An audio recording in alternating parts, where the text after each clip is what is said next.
Saya akan mengundang pembicara kita, Edi dan Edi. Yang satu Romo Edi, Sekretaris Eksekutif KWI, adalah Romo Projo dari Semarang. Sebelumnya adalah bos saya di Kerawang KWI, naik pangkat menjadi Sekretaris Eksekutif. Biasa kalau orang eksekutif kan sibuk di sana sini. Tapi saya nggak tahu, tampaknya Romo yang ini eksekutifnya apakah sibuk sekali atau tidak. Tadi sempat bincang-bincang, dia bilang kalau eksekutif yang di sana ada peluang bisa korupsi. Korupsi materi tentu. Nah saya bilang eksekutif yang ini tentu bisa juga korupsi. Korupsi apa? Korupsi sabda Allah. Opo.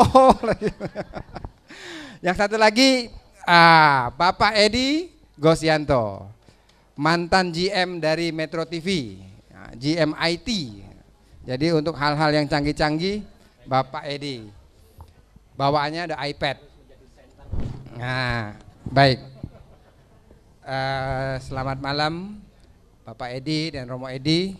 Hari ini yang akan dibahas itu mengenai bagaimana persembahan hidup kita, Ekaristi menjadi sebuah persembahan hidup dalam pelayanan untuk Ekaristi sehari-hari. Nah ini mungkin saya mulai dari Pak Edi dulu untuk berbagi pengalamannya bagaimana menjadi seorang eksekutif papan atas ya, GM yang begitu mapan. Yang begitu mapan, tiba-tiba di usia 40 memutuskan untuk berhenti lalu ingin melayani Tuhan. Artinya apa sih yang dicari gitu loh. Lalu bagaimana dengan kehidupannya? Nah ini mungkin kita perlu tanyakan dengan Pak Edi. Silakan. Selamat malam Romo. Selamat malam Bapak Ibu sekalian. Ya sebelumnya perkenalkan nama saya, panjangnya Alexander Edi Gosyanto. Bisa panggil Pak Edi tapi kebanyakan sih panggilnya Alex aja ya. Saya pada tahun 2002 itu, yaitu pada waktu itu usia saya 38 tahun. Masih muda ya Bu ya. Sekarang sudah tua ya Bu? Oh belum. Nah pada waktu itu memang saya tengah semangat-semangatnya itu melayani. Jadi saking semangatnya, pada waktu itu saya sudah mulai meninggalkan ibaratnya ambisi karir saya. Dulu ambisi karir itu saya betul-betul ibaratnya belajar banyak di sana sini, bahkan sudah ambil MBA. Terus koleksi buku-buku saya itu banyak sekali textbook macam-macam untuk mengenai manajemen.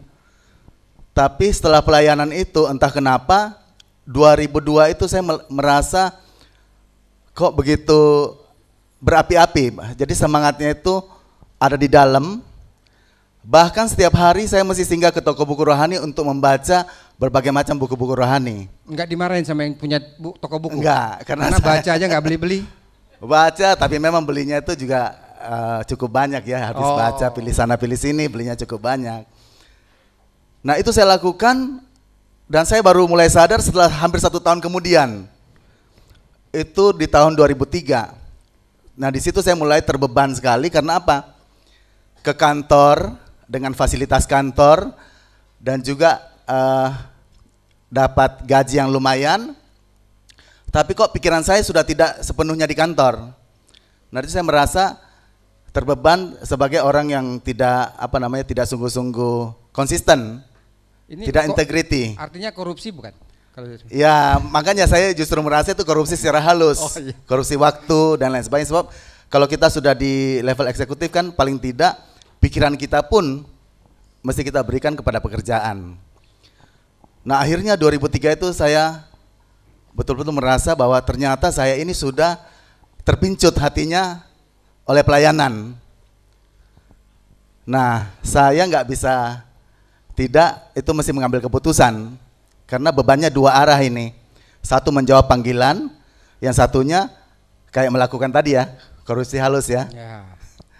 Akhirnya pada waktu saya menghadap istri saya, mengatakan terus terang, saya terus terang tidak semangat lagi bekerja. Ya, padahal waktu itu istri saya tahu juga mengalami masalah di kantor. Kantornya waktu itu Arthur Andersen lagi kolaps di Amerika. Waduh. Jadi paling tidak kan posisinya di sini juga belum begitu pasti. Tapi yang saya heran pada waktu menyampaikan itu, istri saya kok bisa menjawab, tidak berpikir terlalu panjang. Ya kalau memang itu kamu rasa itu panggilan Tuhan, saya merelakan. Waduh, Saya istrinya kaget baik betul. sekali nih. Ya mungkin tepuk tangan buat istri saya sebelah. Ada nggak Depan. istri yang lain kayak gitu? Lagi posisi mapan, suaminya mau berhenti, lalu dikasih.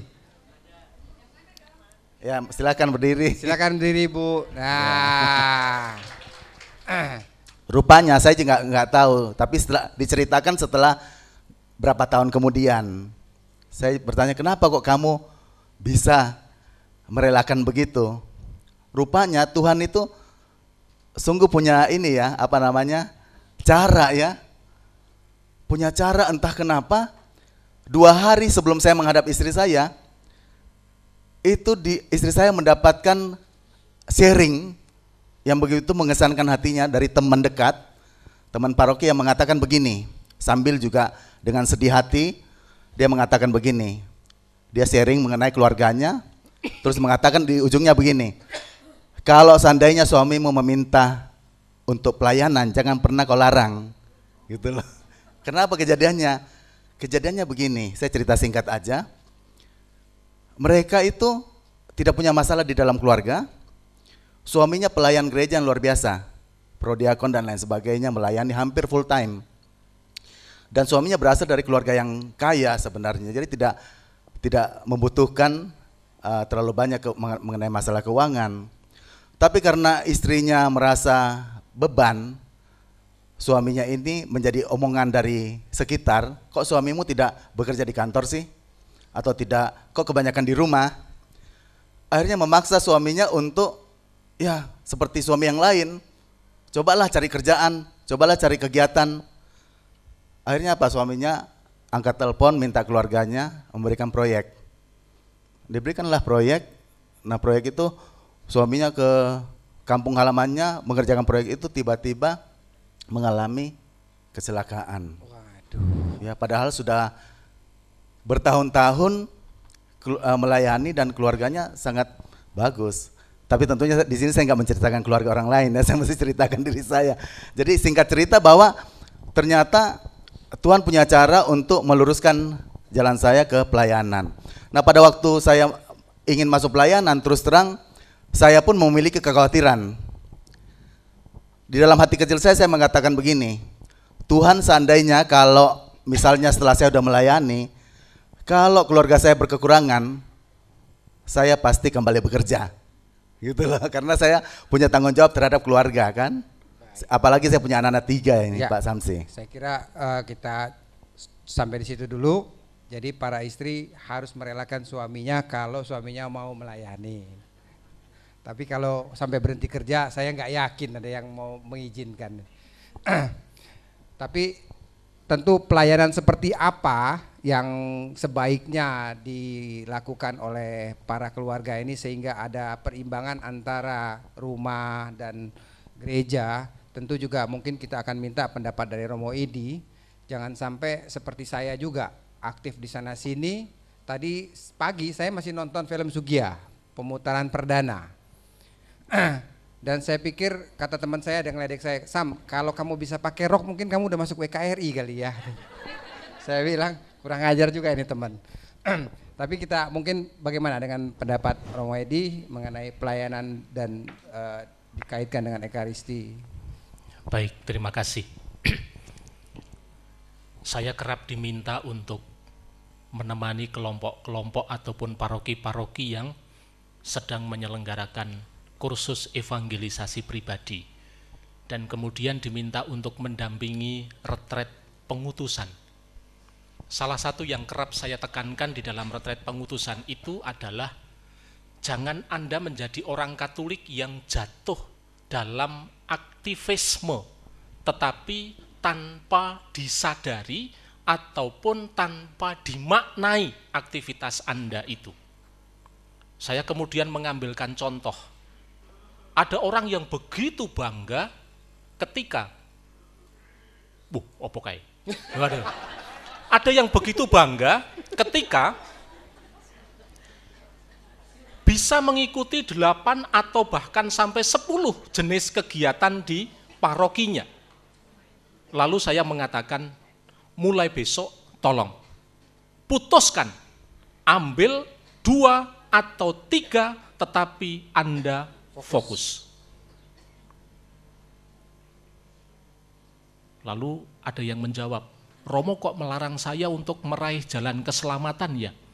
Lalu saya bertanyanya, opo kowe yakin dengan begitu banyaknya kegiatan itu bahwa kamu akan selamat?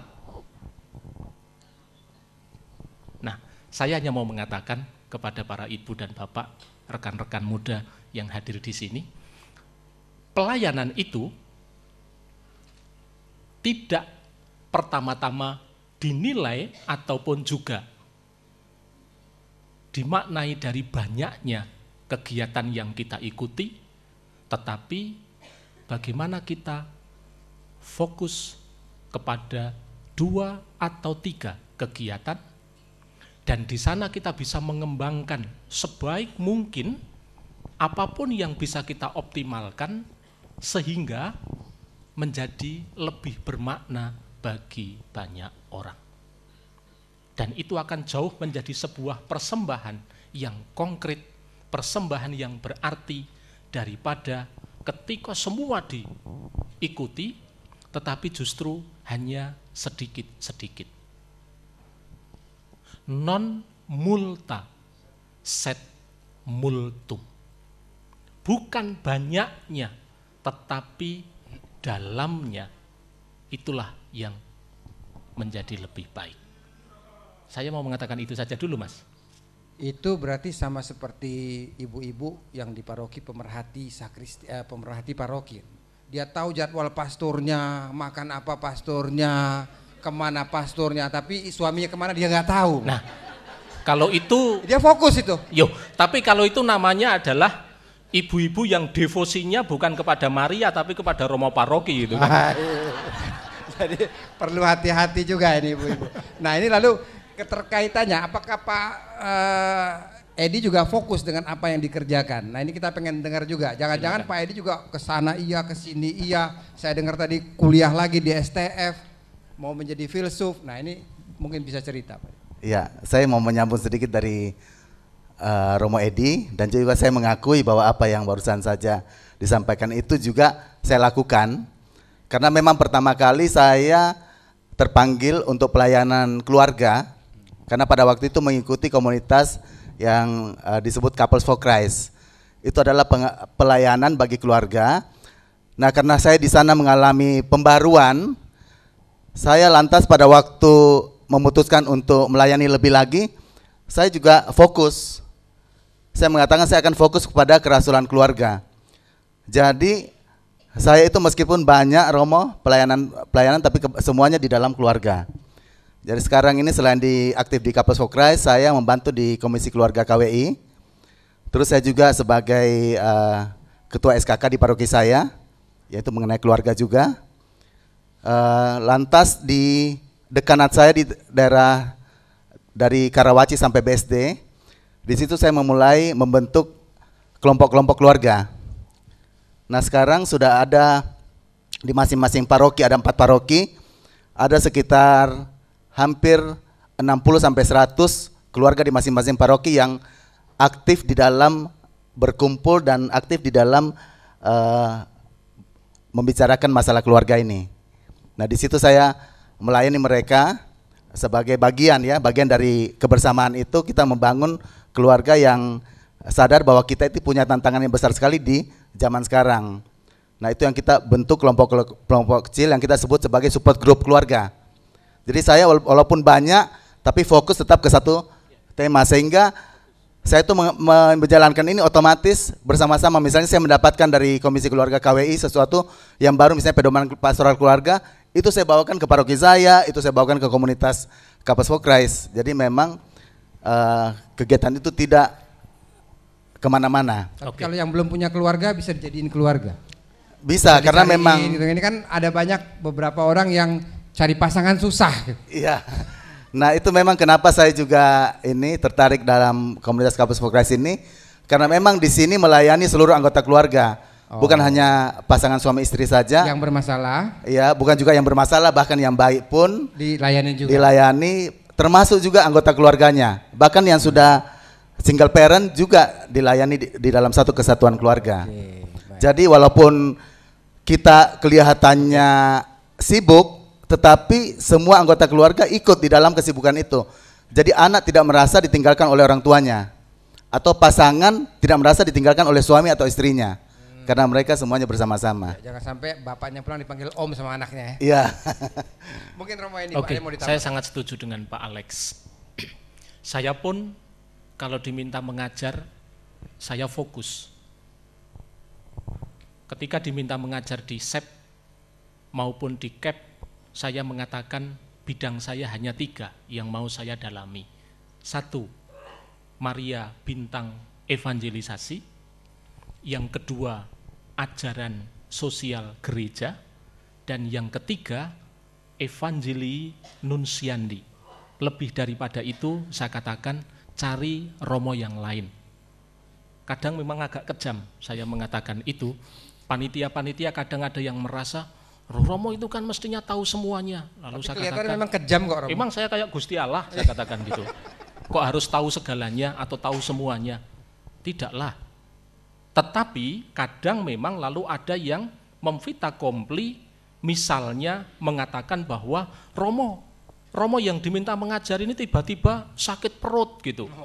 Lalu terpaksa ya setelah mereka diminta mencari tidak ketemu-ketemu, ya nubruknya saya gitu. Misalnya kemudian diminta memberi tentang gereja menurut Vatikan kedua dan sebagainya.